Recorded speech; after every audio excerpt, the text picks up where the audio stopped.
दोस्तों अगर आपका भी बैंक खाता है और अगर आप गूगल पे, फोन पे, पेटीएम इस तरह के यूपीआई एप्स का इस्तेमाल करते हैं तो आपको आरबीआई द्वारा बदले गए ये 5 नए नियम जरूर जान लेने चाहिए। देखिए, एक तो आरबीआई ने पहला राहत भरा फैसला ये लिया है कि अब आपको बिना बताए आपके पैसे नहीं काट सकेंगी कंपनियां वगैरह जो ऑटो पे वाली हैं। बैंकों की मनमानी पर आरबीआई का ये नया नियम लागू होने जा रहा है। 24 घंटे पहले आपको अलर्ट मिलेगा। OTT subscription, EMI, bill payment समेत कई सारे नए नियम लागू कर दिए हैं रिजर्व बैंक ने यूपीआई से जुड़े हैं। तो आइए एक एक करके 5 नए नियम, बड़े बदलाव देख लेते हैं फटाफट से। देखिए, पहला तो ये कि आरबीआई ने ई मैंडेट नियमों में बदलाव किया है। तो अब 15,000 रुपए तक का लेन देन तो आसान होगा, क्योंकि इस पर नया नियम लागू होने के बाद अब 15,000 रुपए तक के ऑटो पेमेंट पर आपको ओटीपी नहीं देना पड़ेगा। यानी 15,000 रुपए तक का ऑटोमेटिक पेमेंट जैसे सब्सक्रिप्शन, ईएमआई, बिल पेमेंट के लिए हर बार ओटीपी डालने की जरूरत नहीं होगी अगर आपने गूगल पे, फोन पे, पेटीएम वगैरह में कहीं पर भी ऑटो पे सेट कर रखा है तो। हालांकि आरबीआई के बदले इस यूपीआई के नियम के मुताबिक अब 15,000 रुपए से ज्यादा का ऑटो डेबिट के लिए भी ओटीपी जरूरी होगा।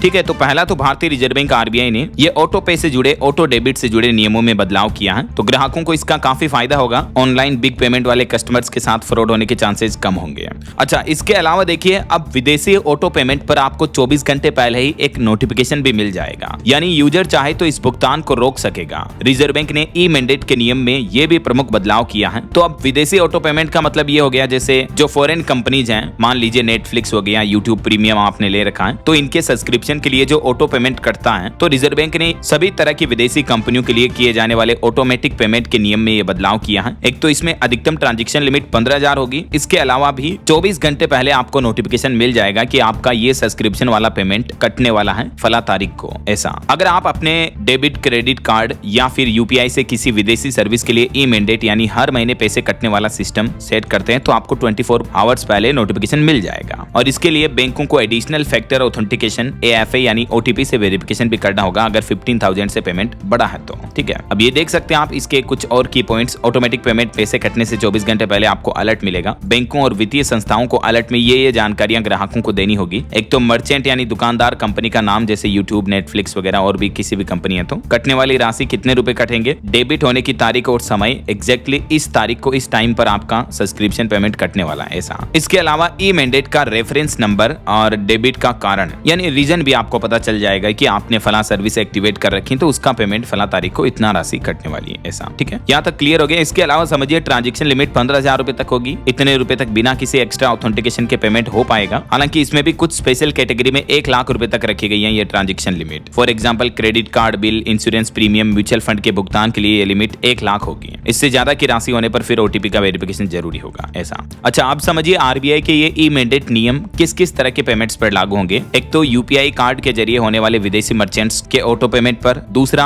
कार्ड्स, चाहे आपका डेबिट कार्ड, क्रेडिट कार्ड, कोई भी कार्ड हो गया, नेटफ्लिक्स, एप्पल, अमेजोन प्राइम, इनके जो ऑटो डेबिट सर्विस होते हैं उन सभी पर लागू होगा। तीसरा, पीपीआई, प्रीपेड पेमेंट इंस्ट्रूमेंट्स, यानी इसमें डिजिटल वॉलेट्स और स्मार्ट कार्ड्स के जरिए होने वाले विदेशी ऑटो ट्रांजैक्शन भी इस रूल्स के अंतर्गत आएंगे ऐसा। अच्छा, इसके अलावा एक और बदलाव देखिए आरबीआई का, गलत ट्रांजैक्शन की 3 दिन में रिपोर्टिंग करने पर पूरा रिफंड आपको वापस मिलेगा। मान लीजिए ग्राहकों की गलती नहीं है और कोई गलत ट्रांजैक्शन हो गया, बैंकों की तरफ से कट गया या कंपनी की तरफ से ऑटो डेबिट हो गया, तो इस पर रिजर्व बैंक ने बहुत ही अच्छा फैसला लिया दोस्तों। गलत ट्रांजैक्शन के मामले में ग्राहकों की जवाबदेही तय करने वाले आरबीआई के नियम ई मैंडेट पर भी लागू होंगे। पहला, जीरो लायबिलिटी, यानी बैंक की लापरवाही होने पर 3 वर्किंग डेज के भीतर रिपोर्ट करने पर यूजर की कोई जिम्मेदारी नहीं होगी, पूरा रिफंड वापस मिलेगा। दूसरा, लिमिटेड लायबिलिटी, यानी ग्राहक की जिम्मेदारी कितनी होगी इसमें। अगर 4 से 7 दिन की देरी पर लायबिलिटी 5,000 रुपए से लेकर 25,000 रुपए तक हो सकती है और 7 दिन के बाद की रिपोर्टिंग पर बैंक की पॉलिसी के अनुसार फैसला होगा। और रिजर्व बैंक ने यह भी साफ कर दिया कि इन सब सर्विस के लिए कोई एक्स्ट्रा चार्ज नहीं लिया जाएगा। ये जो ई मैंडेट सुविधाएं हैं ये सभी ग्राहकों को फ्री मिलने वाली है।